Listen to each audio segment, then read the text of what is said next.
Chers élèves, bonjour.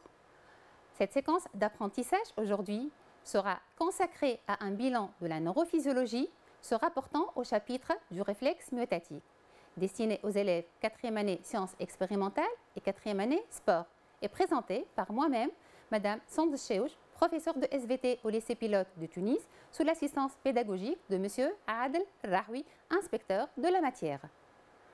Alors, deux exemples concrets de réflexes myotatiques à retenir, le réflexe rotulien et le réflexe achillien. Ces réflexes sont des tests cliniques classiques utilisés par le médecin pour détecter des troubles du système nerveux.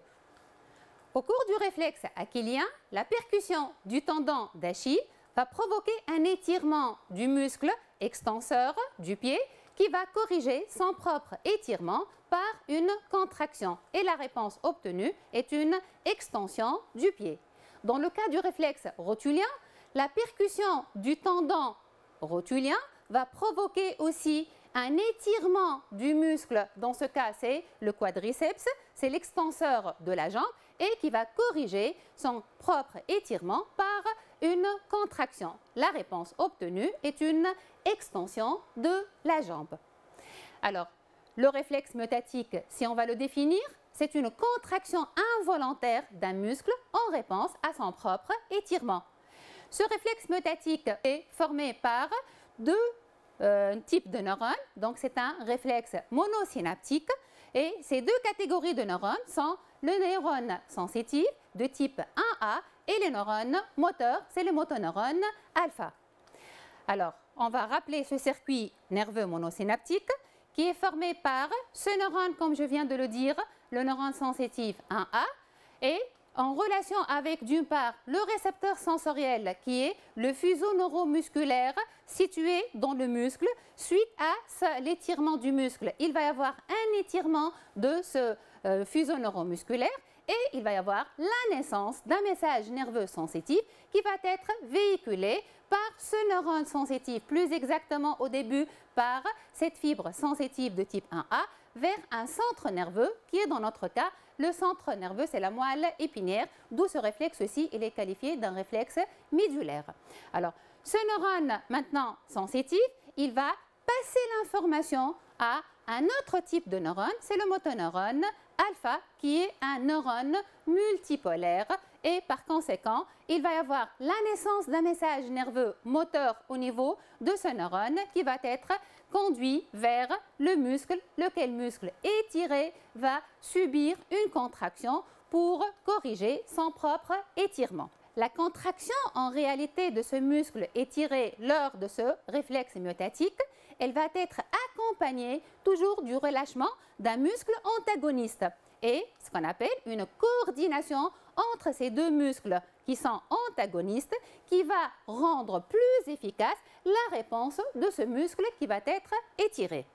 Alors, le circuit de cette coordination des deux muscles antagonistes, l'innervation réciproque, elle fait intervenir d'une part un premier circuit, c'est le circuit monosynaptique, c'est-à-dire le circuit du réflexe myotatique, formé par les deux catégories de neurones qui sont deux neurones excitateurs, le neurone sensitif 1A et le neurone moteur multipolaire, donc du muscle qui est étiré.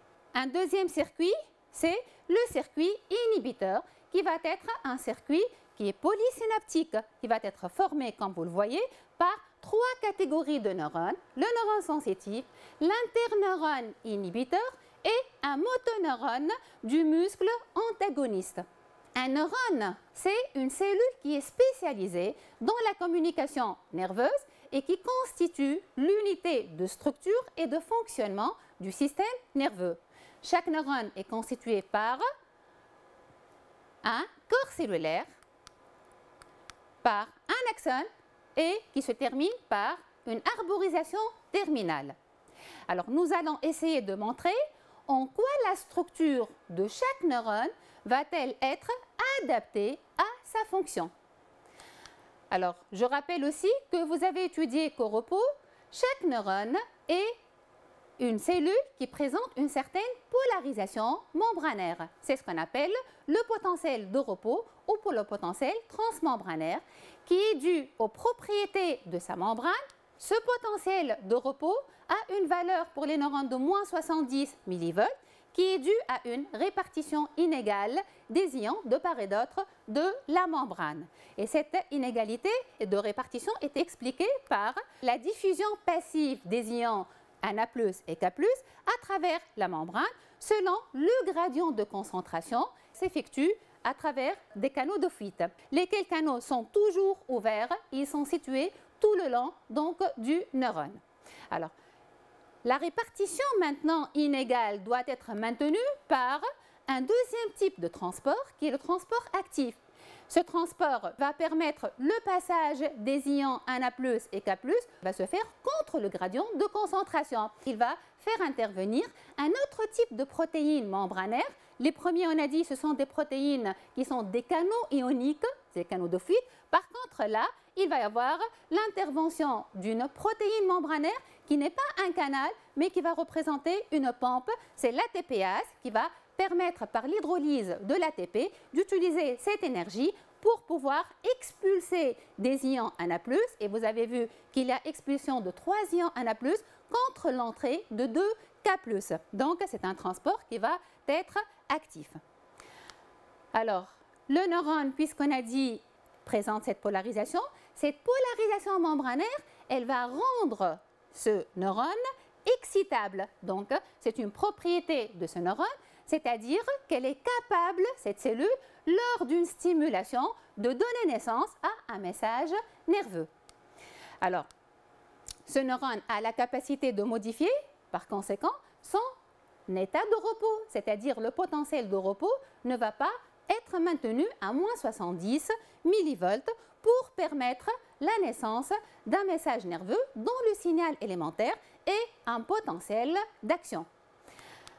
Alors, à travers l'étude du réflexe myotatique, on va essayer ensemble de mettre les points essentiels qui vont relier les structures de chaque neurone à sa capacité de modifier son potentiel de repos pour permettre la naissance d'une part, la propagation et la transmission du message nerveux. Et on va essayer de voir quelle est la condition de l'activation donc de chaque neurone qui intervient dans ce réflexe myotatique. Alors, commençons par le neurone sensitif, donc c'est le neurone unipolaire. Ce neurone unipolaire, ou encore on dit en T, de type 1A, ce neurone est en relation avec un récepteur sensoriel, c'est le fuseau neuromusculaire, et qui va être en relation d'autre part avec le centre nerveux, qui est la moelle épinière. Alors, ce neurone est caractérisé par une dendrite qui est longue et qui est myélinisée et présente le corps cellulaire unipolaire au niveau du ganglion spinal et au niveau du centre nerveux, il va présenter le prolongement donc, de son axone donc, qui va devenir une fibre, là, myélinisée, absence des cellules de Schwann, donc c'est à titre de rappel, et vous avez l'arborisation terminale qui présente les boutons synaptiques qui vont être en relation avec soit d'une part le motoneurone alpha du même muscle qui va être étiré, soit avec les interneurones. Et pour notre cas, l'interneurone, il va être inhibiteur pour le réflexe myotatique. Dans d'autres cas, on peut avoir des interneurones excitateurs. Alors, voyons au début comment est-ce qu'au niveau du site transducteur, qui est l'extrémité de la dendrite de ce neurone sensitif, donc comment est modifié le potentiel de repos. Alors, on va mettre un oscilloscope au niveau de cette extrémité et on va voir que suite à un étirement de ce fuseau neuromusculaire, il va y avoir une dépolarisation qui représente la transformation de l'énergie mécanique de l'étirement sous forme donc d'un phénomène qui devient électrique. C'est ce qu'on appelle la transduction sensorielle. Alors, cette transformation ici Donc, est né au niveau de ce que nous avons appelé un site transducteur et on va l'appeler un potentiel de récepteur parce qu'elle est née au niveau d'un récepteur. Donc, ce récepteur, c'est un mécanorécepteur. Voyons maintenant qu'est-ce qui se passe lorsqu'on va augmenter l'intensité de l'étirement avec l'intensité E1, donc ensuite E2 avec E3. Donc, par exemple, avec E1, on a enregistré cette légère dépolarisation donc qui représente un potentiel de récepteur. Si on augmente l'intensité de l'étirement, vous voyez ici que l'amplitude de ce potentiel de récepteur a augmenté. Et chaque fois qu'on augmente l'intensité de l'étirement, on va observer que l'amplitude a augmenté. Donc, on dit que ce potentiel de récepteur, il est bien graduable et on dit aussi qu'il est codé en modulation d'amplitude, c'est-à-dire qu'on va traduire toute augmentation de l'intensité de la stimulation par une augmentation de l'amplitude de ce potentiel de récepteur. Alors, voyons maintenant au niveau du site générateur. Ce site générateur, c'est le lieu de la naissance de notre message nerveux et qui est représenté par le premier nœud de Ranvier au niveau de ce neurone sensitif. Alors, plaçons au niveau de ce site un autre oscilloscope et on va essayer d'enregistrer les phénomènes électriques à la suite de l'étirement de ce fuseau neuromusculaire. Ce potentiel de récepteur maintenant, il va se propager vers le premier nœud de Ranvier et à ce niveau-là, si ce potentiel de récepteur atteint une valeur seuil, il va déclencher la naissance d'un potentiel d'action. C'est le signal élémentaire de notre message nerveux. Alors, si on va considérer que E1 est une intensité liminaire, voyons qu'est-ce qui se passe si on va augmenter les intensités d'étirement. Avec l'intensité E1, on a dit on a obtenu au niveau de ce premier nœud de Ranvier la naissance d'un PA qui est précédé par ce potentiel de récepteur qui a atteint le seuil. Si on va augmenter l'intensité qui est E2, on va obtenir, exemple là, on a obtenu 2 PA.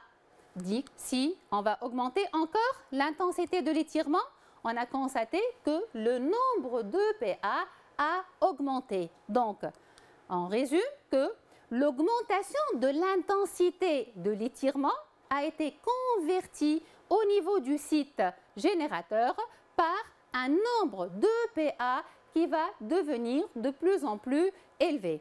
Donc, on dit que notre message nerveux, un message nerveux, il est représenté par plusieurs PA. On parle d'un codage du message nerveux qui se fait en modulation de fréquence de PA.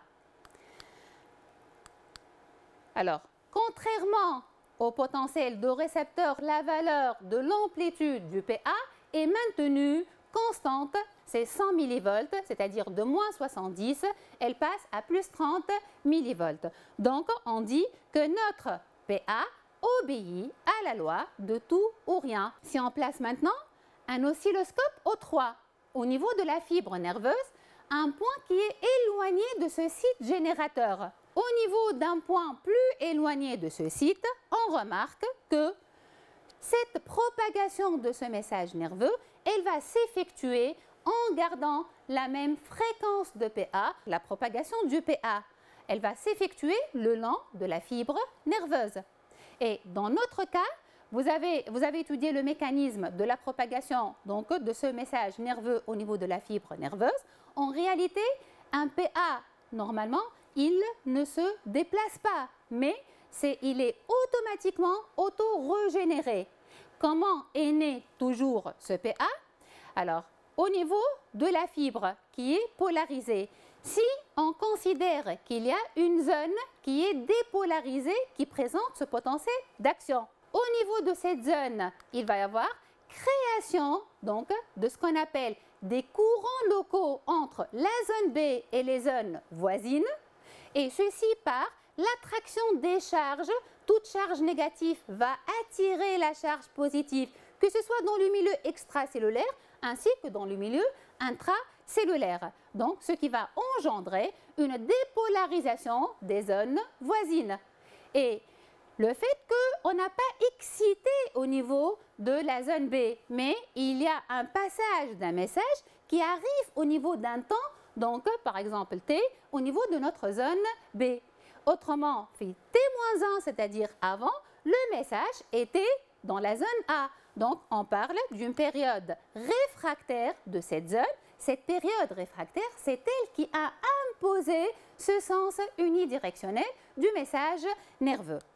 Alors, dans le cas des neurones du réflexe myotatique, que ce soit le neurone sensitif, que ce soit le neurone moteur, toutes les fibres nerveuses vont être des fibres myélinisées. La gaine de myéline, c'est un isolant électrique. La propagation, elle va s'effectuer d'un nœud de Ranvier à un autre. On parle d'une propagation qui est saltatoire et qui va être plus rapide par rapport à une fibre amyélinisée qui se fait de proche en proche. Alors, comment on explique la naissance maintenant de PA au niveau de chaque nœud de Ranvier? Donc, lorsqu'il va y avoir les courants locaux, ils vont permettre au niveau de chaque nœud de dépolariser la membrane pour atteindre la valeur seuil. Et par conséquent, il va y avoir des types de canaux, donc qui sont des structures membranaires. On les appelle voltage dépendants parce que leur ouverture dépend normalement d'une valeur de seuil de la différence de potentiel. Donc, et dans notre cas, pour les CVD à Na+, c'est l'intervalle entre moins 50 millivolts à plus 30 donc, millivolts. À ce moment-là, l'ouverture de ces canaux, ils vont permettre une diffusion qui est passive des ions Na+. C'est une entrée massive des ions Na+, qui va être à l'origine de la phase de dépolarisation, donc du potentiel d'action. Ensuite, il y a fermeture de ces canaux et ouverture d'un autre type de canaux qui sont les CVD AK+. Leur ouverture va permettre une sortie des ions K+, c'est toujours selon le gradient de concentration et qui va permettre d'obtenir la phase de repolarisation et d'hyperpolarisation du potentiel d'action. Alors, dans les conditions physiologiques, comment se propage ce message nerveux? En réalité, ce message nerveux qui prend naissance au niveau du site générateur de notre récepteur, il va y avoir une propagation dans le sens de la dendrite vers le corps cellulaire, ensuite de ce corps cellulaire vers la terminaison axonique, ensuite il va y avoir des synapses qui vont relier les terminaisons axoniques de ce neurone sensitif, d'une part avec l'interneurone inhibiteur et d'autre part avec le motoneurone du muscle qui est étiré. Alors, voyons maintenant qu'est-ce qui se passe au niveau de ces zones de jonction qu'on appelle synapses et comment se transmet le message le long de cette synapse que je rappelle. Dans le cas d'une synapse excitatrice, vous avez vu que l'arrivée d'un PA va engendrer comme d'habitude le passage, donc l'entrée des ions calcium, etc., toutes les étapes. Et le plus important pour nous, c'est qu'il va y avoir une libération d'un type de neurotransmetteur qui va être qualifié de neurotransmetteur excitateur parce que sa fixation, elle va ouvrir des types de CCD qui sont les CCD aux ions Na+. Et leur ouverture va engendrer une entrée des ions Na+, qui va diminuer la négativité interne du neurone postsynaptique et par conséquent de la membrane, c'est-à-dire du potentiel de repos, et on obtient un potentiel postsynaptique qui va, donc c'est une dépolarisation qui se rapproche du seuil, qui va rendre ce neurone plus excitable. Donc il est stimulé, et donc on va le qualifier d'un potentiel postsynaptique excitateur. Et cette synapse aussi, elle est qualifiée de synapse excitatrice. Le neurone présynaptique est qualifié d'un neurone aussi excitateur. Voyons dans le cas de la synapse qui est inhibitrice, les mêmes étapes donc, se déroulent. La différence, c'est qu'il existe un autre type de neurotransmetteurs qui sont stockés dans les vésicules présynaptiques et la libération donc, de ce type de neurotransmetteur, qui est qualifié d'un neurotransmetteur inhibiteur, va trouver plutôt des récepteurs spécifiques au niveau de la membrane postsynaptique. Il va se fixer, lesquels, normalement, CCD ici, ils vont être soit des CCD à K+, et ou des CCD à Cl-. S'il s'agit normalement de CCD à K+, leur ouverture assure une sortie des ions K+. Donc la négativité interne, elle va augmenter. Et s'il s'agit donc de CCD à Cl-, leur ouverture par une diffusion passive entraîne une entrée des ions Cl- et par conséquent augmentation de cette négativité interne. Dans les deux cas, on obtient une hyperpolarisation et on parle d'un potentiel postsynaptique inhibiteur. Et cette synapse, elle est qualifiée de synapse inhibitrice. Le neurone présynaptique est qualifié de neurone inhibiteur.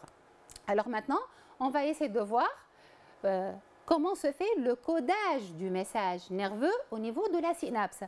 Déjà, on a déduit que le message nerveux au niveau de la synapse, il est chimique, il n'est plus électrique. Si par exemple, on considère que on a l'arrivée ici, au niveau du bouton synaptique, d'un train de PA de faible fréquence, la conséquence, il y aura peu d'exocytose, c'est-à-dire une quantité faible de neurotransmetteurs qui va être libérée et une ouverture d'un nombre aussi réduit de CCD qui va engendrer une dépolarisation, donc qui va être, dans le cas d'une synapse excitatrice, donc qui est faible, et la conséquence, le neurone postsynaptique, il est peu stimulé. Si je considère une synapse inhibitrice, donc on va obtenir une hyperpolarisation. Et la même chose, le neurone postsynaptique, il va être donc faiblement, normalement, inhibé.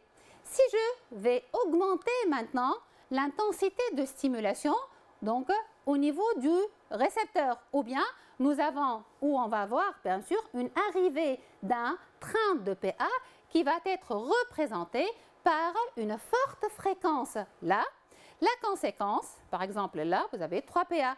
Tout à l'heure, on a vu c'était 2 PA. Donc la conséquence, il va y avoir une libération d'une forte quantité de neurotransmetteurs et la fixation de ces neurotransmetteurs sur un nombre plus élevé donc de CCD et la conséquence, leur ouverture va engendrer soit une dépolarisation, soit une hyperpolarisation qui va être plus ample. Dans ce cas, par exemple, il va y avoir par sommation donc, de 3 PPSE, on obtient un PPSE global qui a dépassé le seuil et là, il va y avoir au niveau du site générateur de ce neurone la naissance d'un message qui va être représenté par une fréquence plus élevée qui va permettre donc la stimulation de ce neurone postsynaptique qui va être fortement stimulé.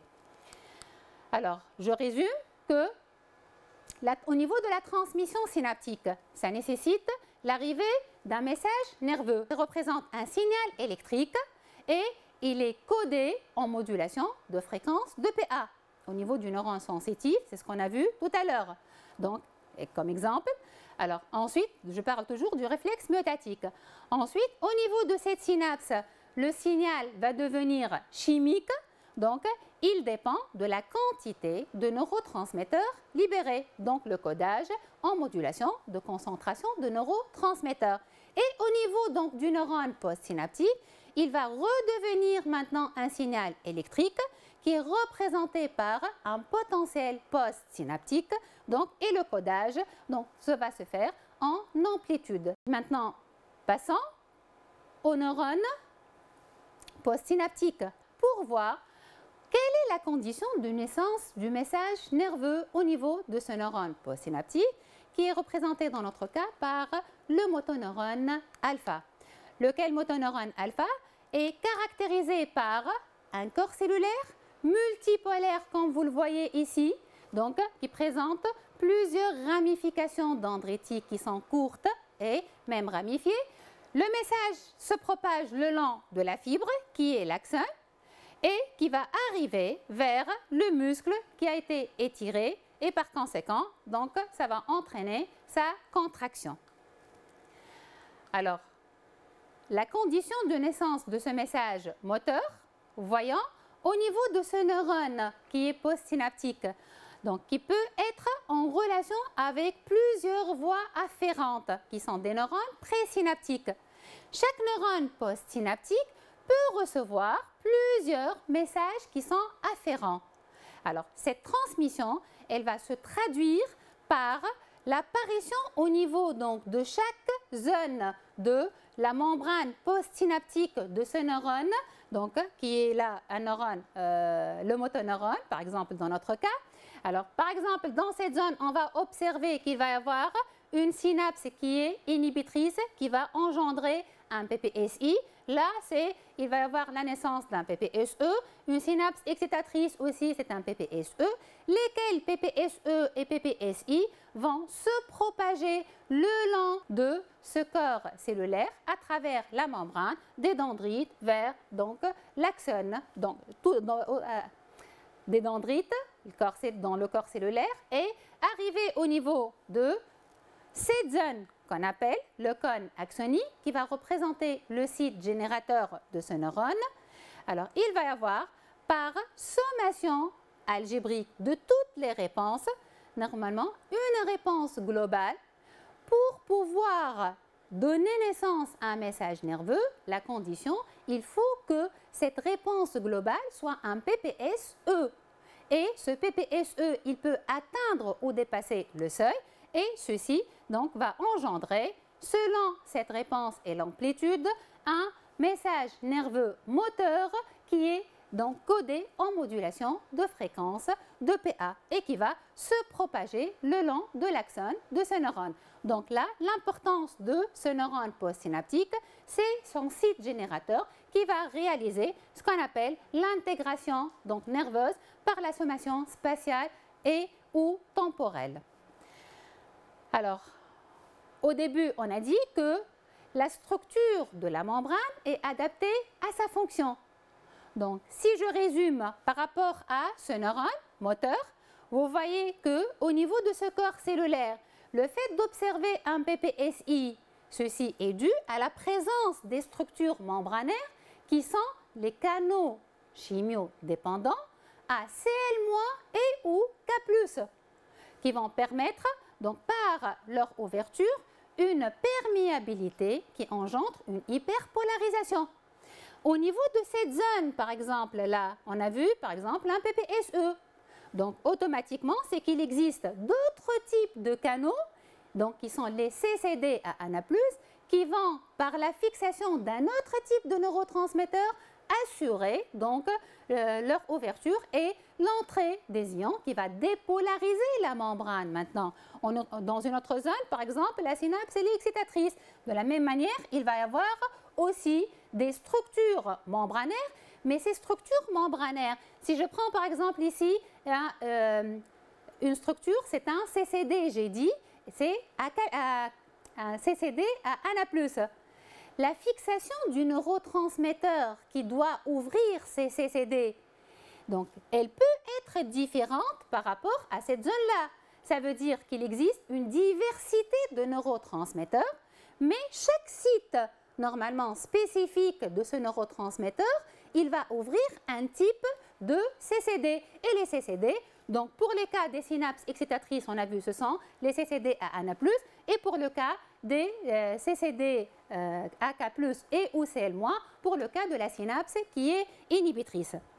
Une fois normalement que ces PPS sont nés au niveau de cette membrane postsynaptique, ils se propagent vers le cône axonique. À ce moment-là, par la fonction de ce neurone qui est l'intégration synaptique, il va y avoir, par cette sommation, la naissance d'un message. Ce message donc, peut être un message nerveux à condition que le PPS, c'est un PPSE, et il atteint normalement le seuil. À ce moment-là, il va y avoir au niveau de ce site générateur la présence des CVD à ANA+, et K+. On a vu tout à l'heure que les CVD ANA+, vont permettre la dépolarisation donc du neurone pour avoir la valeur du potentiel qui passe de -70 à +30 mV. c'est la partie de la dépolarisation du PA, et pour les CVD AK+, qui vont permettre la repolarisation et l'hyperpolarisation. D'autre part, normalement, puisqu'on a vu que le motoneurone, c'est la fibre, elle est myélinisée, au niveau de chaque nœud de Ranvier, on va retrouver la présence de ces CVD qui assurent cette propagation normalement de ce message nerveux en gardant la même fréquence de PA et la même amplitude du PA. Arrivé au niveau du bouton synaptique, au niveau de la terminaison, chaque bouton synaptique va présenter maintenant un autre type, on a dit, de CVD, qui sont les CVD à calcium. Et leur ouverture dépend de l'arrivée, normalement, de ce message nerveux. Plus il va y avoir une fréquence de PA, plus il va y avoir une ouverture d'un nombre de CVD de calcium. Et maintenant, quelle est la conséquence de l'ouverture de ces CVD à calcium? Ils vont permettre au niveau donc, de la synapse de faire sortir une quantité de neurotransmetteurs proportionnelle à la quantité de calcium qui a pénétré dans ce bouton présynaptique. Et la conséquence, donc, il va engendrer une dépolarisation ou hyperpolarisation selon le type de la synapse avec une amplitude qui va être proportionnelle à cette quantité de neurotransmetteurs. Voilà. Alors, maintenant, qu'est-ce qui se passe au niveau de la terminaison axonique de ce neurone moteur? Alors, il va y avoir maintenant le fonctionnement de la synapse qui est neuromusculaire. Juste, je vais dire que cette synapse, son fonctionnement donc, va être presque normalement comme les étapes de la synapse neuronique, mais c'est une synapse excitatrice et présente un seul type de neurotransmetteur excitateur. Donc, et ce sont les PA musculaires qui sont nés au niveau de ce muscle, c'est-à-dire la membrane du muscle, c'est la membrane postsynaptique par rapport à la synapse neuromusculaire, qui vont contracter le muscle. Autrement, plus on va avoir un nombre de PA qui augmente, plus la force qui est développée par le muscle, elle va augmenter, telle que la faible fréquence. Donc, il va y avoir naissance de faibles fréquences de PA. Lorsqu'il arrive au niveau du muscle, il entraîne une contraction qui est faible. Si on augmente l'intensité au début, elle est traduite par augmentation de la fréquence de PA. Automatiquement, la réponse, elle va être plus forte. Alors, la conclusion, on a dit que si on augmente l'intensité de l'étirement, on va observer une augmentation de la fréquence de PA véhiculée par le neurone sensitif 1A, bien sûr, si la condition de naissance est atteinte. Ensuite, il va y avoir sa propagation le long de ce neurone et au niveau de la synapse qui devient un message chimique, il va y avoir augmentation de la concentration du neurotransmetteur libéré par exocytose. Maintenant, au niveau du neurone postsynaptique, s'il va y avoir naissance d'un message moteur, donc c'est l'augmentation de la fréquence de PA qui va augmenter comme conséquence de cette augmentation de l'intensité et qui va avoir comme conséquence, donc, au niveau du muscle, l'augmentation de sa tension. Et plus la tension du muscle est tirée donc, et elle augmente, plus la réponse va être plus efficace. Ainsi s'achève notre séance. Merci pour votre attention.